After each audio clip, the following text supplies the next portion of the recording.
As we saw in the last video, internet marketing is for everyone and can apply to many different types of businesses. For the purposes of these videos though, we're going to broadly categorize viewers into two groups. Those with an existing business they want to promote, and those wanting to set up an online business or make money directly through internet marketing. And for now, we're going to concentrate on the second group. If you already have a business, this is still worth watching, but if you're in a rush to get to the good stuff, fast forward to the section of website creation. If your plan is to build an entirely online business and to make money either directly from a blog or perhaps by selling digital products, then the first thing you need to do is to choose a niche, or niche as some people pronounce it. The term niche in this context essentially refers to a subject matter, an industry and an audience. In other words, a niche can be health or it can be knitting. This is what your blog is going to be about, it's what the products you sell should be about, and it will determine precisely who your business is marketed at. Choosing your niche is one of the most important steps in creating a successful online business. And the reason for this is that it will directly impact the amount of competition as well as the size of your audience. So if your subject is health, then you're going to be going up against millions of other websites, and this is going to make your life very difficult indeed. When you write a blog post on how to get abs, it's going to be incredibly difficult to get that to the top of Google, seeing as there are so many other blog posts on getting abs. Likewise, if you post in a fitness forum and mention your ebook, it's not going to stand out or be interesting because there are so many others. Conversely though, you also need to avoid choosing a niche that is too narrow. If the niche you chose is earwigs as pets, then it will only be a matter of time before you've marketed to the majority of that audience and there's no one left to buy from you. Another important consideration when choosing a niche is what you can offer the audience and how much they are likely to spend. When creating a product, it's always useful to think in terms of the value proposition. Now, this basically refers to what your product is offering to the buyer and what gives it its value, which should be much greater than the face value. When you sell an ebook on getting fit, for example, the value proposition comes from the fact that your buyer will hopefully be much fitter after reading your book and applying the knowledge that they learn. So you're not really selling a book at all, but rather a sexy toned body. You're selling confidence, you're selling energy first thing in the morning, and you're selling physical attractiveness to the opposite sex.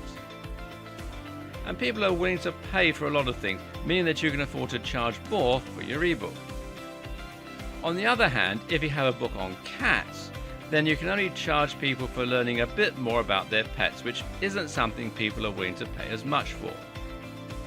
It's also important to have a very clear target audience in mind. Draw up a buyer persona and think about the exact kind of person who will be interested in your product. Do they have enough disposable income? And do you know where you can reach them in order to market your product?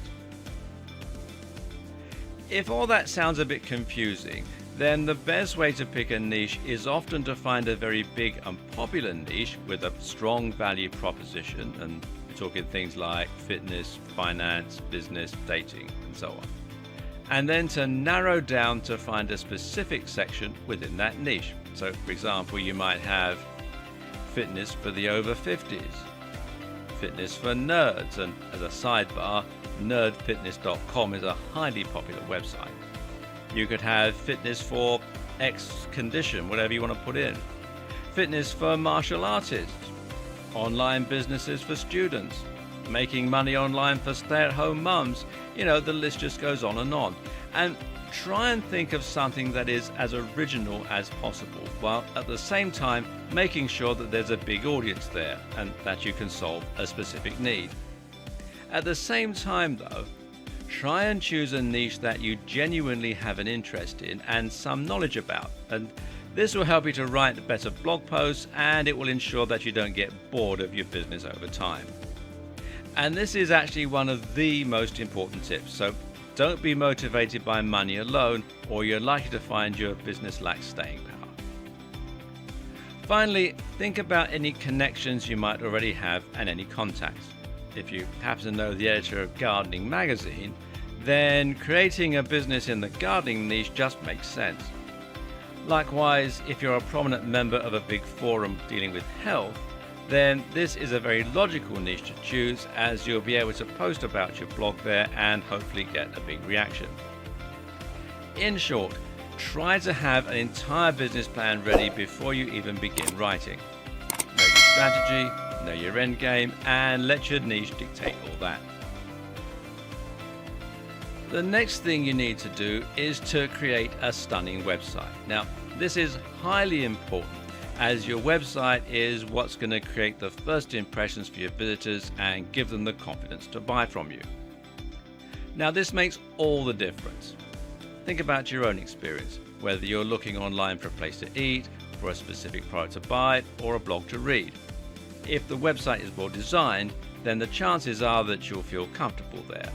If the font is large and crisp, then it will be pleasant for people to read. If the logo is well designed and high definition, then it will create trust for your brand. If the navigation is simple and fluid, then visitors will be able to find their way around the site. And if the Buy Now button looks official and secure, then people will be much more comfortable entering their payment details. How many times have you loaded up a website to get some information or to order food, only to be immediately put off by the dated design and leave? Now, don't let this be the experience that your visitors have of your website. Make sure that it looks clean and professional, and don't accept anything that is less impressive than the very top players in your niche. If you want to be taken seriously, then that is what it takes. So, how do you go about creating such a website? Well, the good news is that these days it's very easy with WordPress. WordPress is, of course, a content management system and site building tool. You install it on your server, and this is usually available through the tools provided by your hosting provider, or you can download the files from here at wordpress.org. Be sure to come to wordpress.org, not wordpress.com. Wordpress.com is where they host the site for you. And then you'll be able to log into a backend and choose a theme and layout while adding posts and features easily. And WordPress is by far the most popular tool today for building websites, and it powers many of the biggest brands on the net.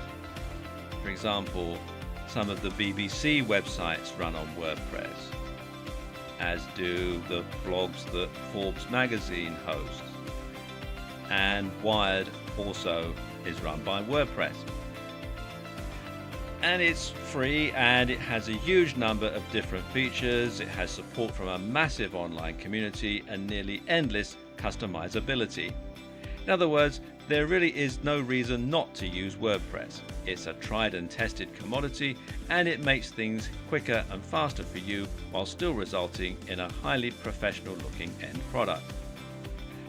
Now, once you've installed WordPress, you should then look into adding a professional looking theme. Now, thankfully, these can also be added very simply by looking at the themes available through WordPress itself, or by buying them from various theme stores. And a good one is themeforest.net, and you can see here they've got, at the time of making this video, 31,056 website templates and themes, and as you can see here, prices start at around $2, so it's well worth a visit. A professional looking theme with good customization options will generally set you back about $40, and this is a very worthwhile investment, as it can make your site considerably more professional looking, help it to stay responsive so that it fits the size of the display that it's being viewed on, and generally ensure that it's polished and able to compete with those top players. You also need a great logo, which will help you to brand your business and will give you more marketing options. A good logo needs to be unique. It needs to encapsulate what your business is all about, try to communicate the value proposition if you can, and it needs to be crisp and high definition to look professional. If you create your logo yourself, then it's very important that you use vector files via software like Adobe Illustrator in order to make it look the part. Better yet, outsource this job to someone else. Consider using 99 Designs, which is 99designs.com, or if you're in the UK like me, it'll redirect you to 99designs.co.uk, or perhaps Fiverr, which is Fiverr with 2 R's.com.